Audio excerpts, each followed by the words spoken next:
Hello বন্ধুগণ, আজ আবারও চলে এসেছি নতুন আরেকটি রেসিপি নিয়ে। তো আপনারা সবাই ব্রেড পকোড়া, চিকেন পকোড়া এসব তো খেয়েছেন। তো আজ আমি যেটা রেসিপি নিয়ে এসেছি সেটা হচ্ছে পুঁটি মাছের পকোড়া। তো এই পকোড়াটা কিভাবে তৈরি করব আপনারা সঙ্গে থাকবেন আর এটুকু মিস করবেন না, দেখতে থাকবেন। তো আশা করছি আমার এই পুঁটি মাছের পকোড়া রেসিপিটা আপনাদের খুবই ভালো লাগবে। আর ভালো লাগলে লাইক কমেন্ট শেয়ার তো করতে ভুলবেনই না, করে দেবেন। তো প্রথমে নিয়ে নিয়েছি বেসন, তার মধ্যে দিয়ে দিলাম কর্নফ্লাওয়ার 2 চামচ কর্নফ্লাওয়ার দিলাম। তার উপরে দিয়ে দিলাম আবার হলুদের গুঁড়ো, অল্প পরিমাণে মরিচের গুঁড়ো, বেশি পরিমাণে দিলাম না কারণ জাল হয়ে যাবে, বাচ্চারা খেতে পারবে না। তার মধ্যে দিয়ে দিলাম লবণ। এবার দিয়ে দেব কালো জিরে। কালো জিরেটার সেন্টটা কিন্তু খুবই ভালো আসে, তাই আমি কালো জিরে দিয়ে দিলাম। দিয়ে এটাকে আমি একটা ব্যাটার তৈরি করে নেব। জল আমি পরিমাণ মতো দেব, দিয়ে অল্প অল্প করে জল দিয়ে একটা ব্যাটার তৈরি করে নেব। বেশি পাতলাও করব না, বেশি পাতলা হলে আবার হবে না, তাই আমি পরিমাণ মতো জল দিয়ে এটাকে ব্যাটার তৈরি করব। তো বন্ধুগণ, আমার এই পুঁটি মাছের পকোড়া রেসিপিটি যারা ইউটিউব থেকে দেখছেন ইউটিউব চ্যানেলটিকে সাবস্ক্রাইব করে নেবেন।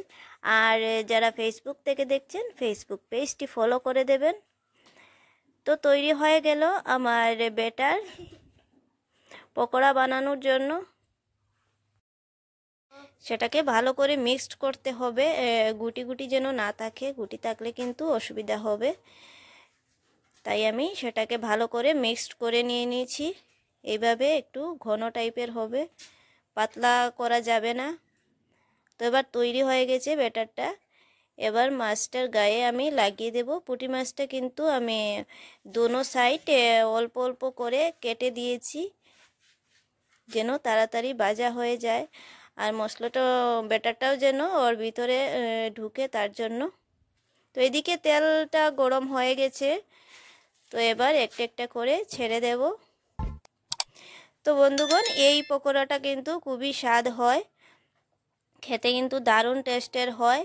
আপনারা সন্ধ্যাবেলার চায়ের সাথেও এই পকোড়াটা খেতে পারেন। তো একটা একটা করে আমি সব কয়টি ভেজে নেব।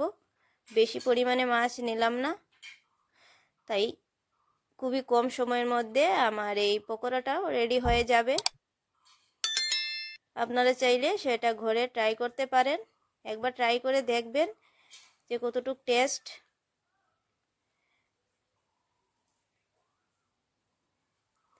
তো বন্ধুরা, আমার এই পুঁটি মাছের পকোড়া রেসিপিটি যদি আপনাদের ভালো লাগে তাহলে লাইক কমেন্ট শেয়ার করতে ভুলবেন না, অবশ্যই করবেন। আর চ্যানেলে যদি নতুন হয়ে থাকেন চ্যানেলটি সাবস্ক্রাইব করে নেবেন। আর ফেসবুক পেজ থেকে দেখে থাকলে পেজটি ফলো করে দেবেন।